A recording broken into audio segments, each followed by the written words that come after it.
You are listening to Radio Long Island City, recorded at our studios near Hell Gate, 9 kilometers north of the Harbor Hill Moraine. And now, the Observatory. The Observatory, Sunday the 3rd of August, 2025.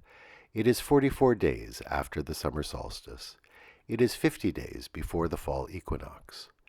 By the Hebrew calendar, today is the fast of Tisha B'Av, marking the destruction of the temple by the Romans.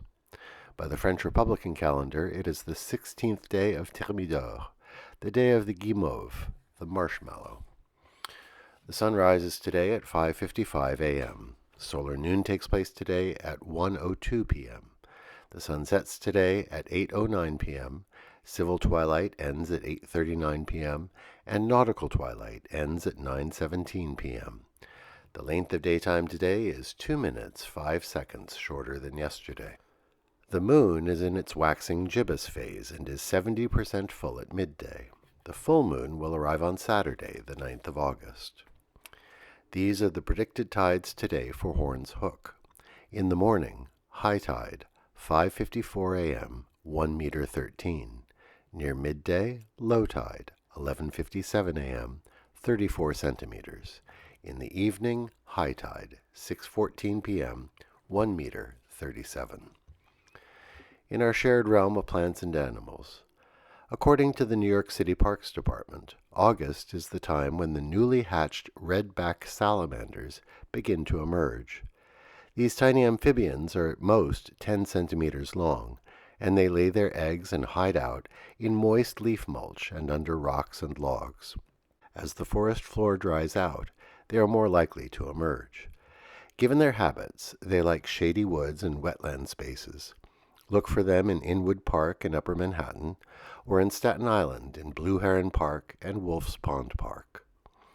Commemorations. A sobering anniversary. On this day in 1492, Christopher Columbus set sail on his first voyage. His 3 ships left from Palos de la Frontera on the Atlantic coast of Spain.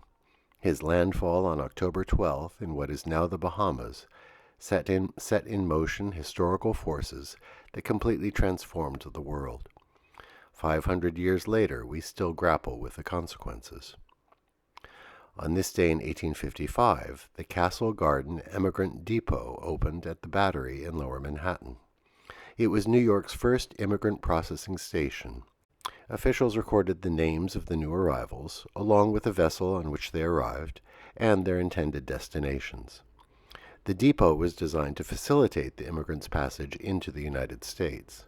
They could buy railroad tickets, exchange money, contact relatives, rest, and even wash up before leaving.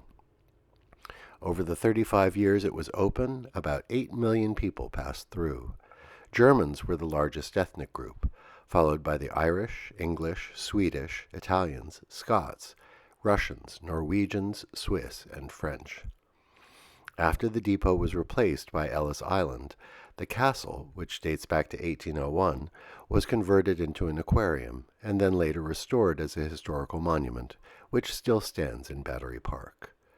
Consider how the process of immigration has changed since the Castle Garden Emigrant Depot closed in 1890.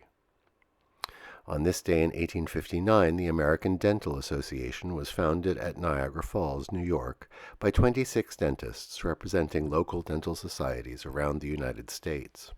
It sounds like the first nice little junket for members of the ADA.